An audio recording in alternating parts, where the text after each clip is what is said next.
What's up, everyone? I'm the Comic Outlaw, aka Jack Slater. Yeah. And right now, let's get ready to rumble! Terminator versus Robocop. Yes, from Dynamite Kill Humans. And I'm going to tell you right now, this has cussing. It has a bunch of violence in it. And if you're under 18, you should not be on this show. So let's get on with it, shall we? Now, this guy's having a flashback, having a good time out in this little boat in the middle of the ocean, enjoying some partying, some sun and fun. As a kid jumps in the water, and this is really not a good thing to do in the ocean, you know what I mean? As he's swimming around, a big shark comes out of nowhere, and then all of a sudden we flash back to Robocop.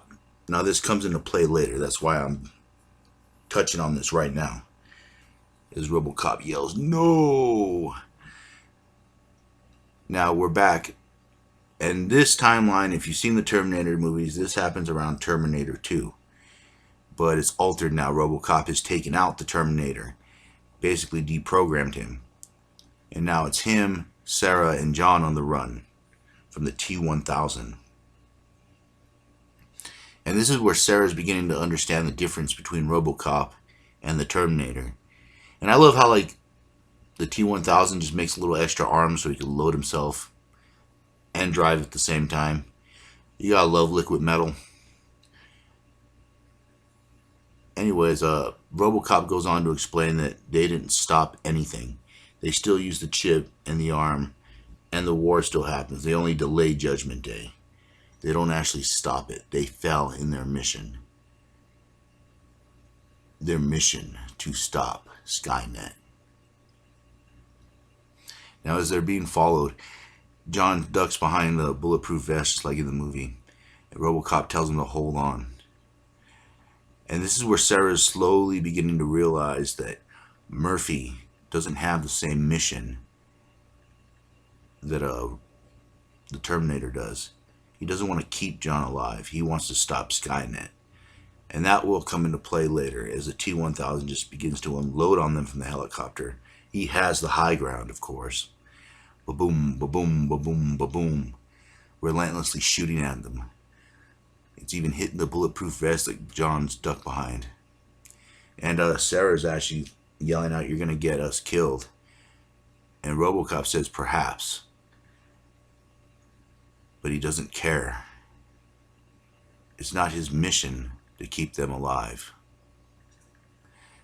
As John falls over, almost knocking himself out. And this is where Sarah tells him, "You're going to get him killed. And it doesn't matter," he says. And this is where Sarah turns on Robocop. This is where she realizes that her and his priorities are different. And she wants to keep him alive. They need him for the future. And she shoots Robocop in the head. For John has a destiny too, to fight Skynet. To be this great general. As she shoots Robocop and throws him out of the car. Or the big SWAT van, whatever you want to call it. And the T-1000 is just hammering on them. Beating them down. And without the Terminator, and since she just threw out Robocop, they really don't stand much of a chance. As the van get knocked over, and they're trying to escape right now. John wanting to take the Terminator, but the Terminator is just dead to the world. As the T-1000 begins hammering at them. His mission almost complete. To destroy John Connor. But all of a sudden, the lights hit up. And you hear it now. And the T-1000 just basically shits himself at this point. Wondering what the hell is going on. What's happening? And why are there all these giant robots after him? Yes, the Ed 209s are back, baby. Yeah. Now, these may be very simple creatures, but damn, they have a lot of ammo. They have a lot of boom boom and a lot of armor. And they just start shredding that helicopter.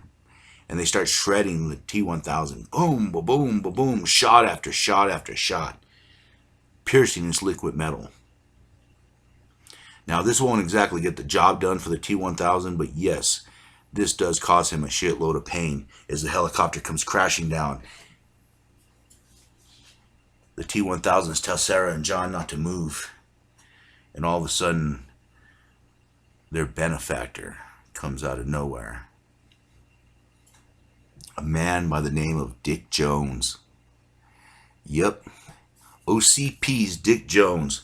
Robocop went back into the past, found him when he was in college, gave him all the information of the stuff that he was going to invent, the stuff that OCP was going to invent. And he built OPC early. He created this version of Dick Jones as the Ed 209s are completely shredding the T-1000, knowing that it won't fully stop him, but it'll cause enough pain and give them enough time to get away.